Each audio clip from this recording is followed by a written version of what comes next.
Então, veja, o Brasil vai chegar nesse patamar, não tenha dúvidas. Não tenha dúvida disto. Não tenha dúvida que nós vamos, enquanto coletivo, enquanto sociedade, reverter esse quadro.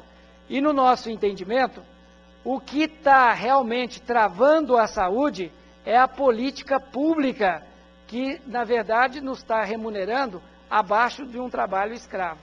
Então, nós precisamos, enquanto coletivo, não se submeter a essas condições. Mesmo porque um profissional que ganha R$2 por atendimento, ele não tem condição de manter atualizado. E aí eu pergunto para o governo, Excelência, o que o presidente do CREFITO 3 pode fazer com os fisioterapeutas e terapeutas ocupacionais no estado de São Paulo, em termos de exigir um atendimento de qualidade para a população, se o governo paga R$1,60? Quer dizer, nem a empregada doméstica, com todo respeito ao trabalho manual, ganha tão pouco. E nós vamos reverter essa situação. E revertendo essa situação, o campo de emprego para a fisioterapia e para a terapia ocupacional é o que mais vai crescer nesse mundo. Tá? Eu estava comentando com o Nicolau há pouco, de todo mundo que nasceu no planeta Terra, 99,9% morreu antes dos 35 anos de idade. Nós vivemos, é claro que eu e o Nicolau já passamos dos 35, né, professor? Não chegamos ainda? E veja, nós vivemos o bônus da vida. Agora, não adianta ter o bônus da vida sem ter qualidade de vida. E aí a fisioterapia, a terapia ocupacional tem muito a dar nesse bônus da vida. E temos que estar preparados, porque nós vivemos um mundo muito interessante. Saiu há uma semana atrás, na Folha de São Paulo, o indivíduo teve um câncer e perdeu esse osso, a mandíbula. E aí eles fizeram crescer uma mandíbula na região posterior, nas costas desse indivíduo, e depois que cresceu essa mandíbula lá, tirou e implantou. Então nós vivemos num mundo de grandes transformações. O Nicolau é da parte de odonto, eu tenho certeza que ele ainda vai viver para ver, através da biologia molecular, né, das famosas células-tronco, vendo renascer dentes. Então nós estamos vivendo momentos muito bonitos e temos que estar preparados para eles. E não tenha dúvida, né, que a fisioterapia, a terapia ocupacional, vai acompanhar esse desenvolvimento tecnológico, porque se hoje você consegue produzir uma prótese de titânio, na qual o músculo funde na prótese, né, isso não é ruim, não vai tirar trabalho do fisioterapeuta, vai nos colocar numa dimensão a mais no nosso trabalho, porque nós vamos ter que readaptar essa nova prótese a essa funcionalidade. Se amanhã vivermos a era de crescer um novo membro, também vai ser bom para as nossas profissões, porque precisamos reeducar esse novo membro a exercer a sua funcionalidade. Então eu vejo assim, com bastante otimismo, né? E o único caminho de não perder, para não perder esse bonde da história, é estudando. O próximo. Bom, dito isto, pode passar o próximo. O que eu vou fazer com vocês, vai para o próximo. Próximo, por favor. Nós vamos falar do ato médico, que é o que está pegando em todos vocês, o próximo. Tá?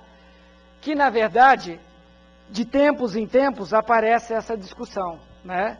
O que é o ato médico? A que serve esse ato médico? E o médico tem direito a ter um ato privativo dele, o fisioterapeuta tem, claro, todos nós temos. Na verdade, a fisioterapia, como eu disse para vocês, tem a Lei 6.316, que não é nada mais, nada menos do que a criação dos nossos conselhos e determinando os atos privativos da nossa profissão.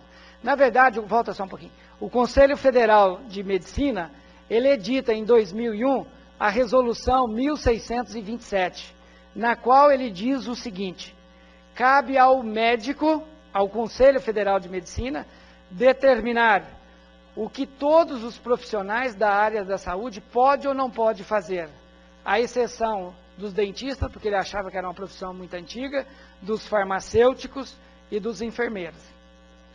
Veja, qual é o poder de uma resolução de um conselho? O poder de resolução de um conselho é só para a categoria que ele representa.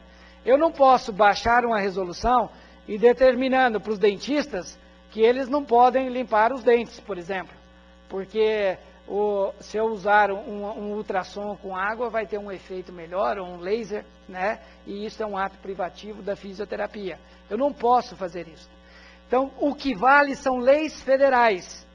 Então, o Conselho Federal de Medicina, ao fazer isso, ele afrontou o Congresso Nacional, porque cabe ao Congresso Nacional, à Câmara dos Deputados, ao Senado, aprovar, propor, discutir e aprovar as leis federais.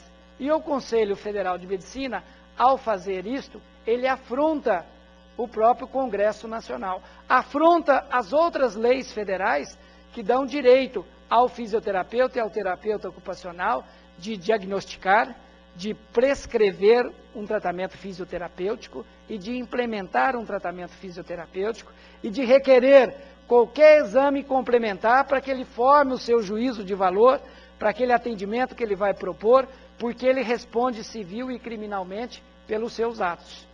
Então, o que o Conselho Federal de Medicina fez foi uma grande violação dos princípios basilares da democracia. E é claro que isso não teve guarida no Congresso Nacional. Eles levaram isso para o Congresso Nacional, no Congresso levaram para o Senado, no Senado tem várias câmeras que vão analisando os projetos, essa Câmara em particular de Justiça analisou o mérito desse projeto e disse não é a função do Conselho Federal de Medicina determinar o que os outros podem ou não, é nossa. E esse projeto foi vetado, graças a uma mobilização muito grande que nós tivemos no Brasil. De tempos em tempos o Conselho tenta fazer esse tipo de coisa. Primeiro baixou uma resolução dizendo que a acupuntura não era um procedimento médico e agora foi para a Justiça tentando defender a ideia que os fisioterapeutas, os terapeutas ocupacionais, por exemplo, não podiam usar a acupuntura. Quer dizer, uma loucura, né? Enfim, eles perderam todas e perderam mais esta, graças, repito, à nossa mobilização. E aí então colocaram um substituto, que é o substituto do senador Tião Viana, que então aí, esse senador do PT, que está o maior debate, né? O pessoal está dizendo que se for aprovado vai acabar a fisioterapia, a terapia ocupacional. O que eu quero dizer para vocês é o seguinte, esse projeto não nos interessa, mas esse projeto não muda uma vírgula. Esse projeto não muda uma única vírgula dos atos privativos do fisioterapeuta, do terapeuta ocupacional, do dentista, do profissional do serviço social, da educação física. Por quê? Ele não revoga as leis federais que criam essas profissões. Se você não revoga, continua sendo o ato privativo nosso fazer tudo o que eu disse aqui, tá? Então, fala, professor, mas por que então você está preocupado? Deixa aprovar esse ato privativo, tá? Não, eu acho que nós estamos vivendo, e aí eu acho que a grande contribuição para esse congresso de atualização, nós precisamos alcançar a era do consenso. Não adianta dissenso, né?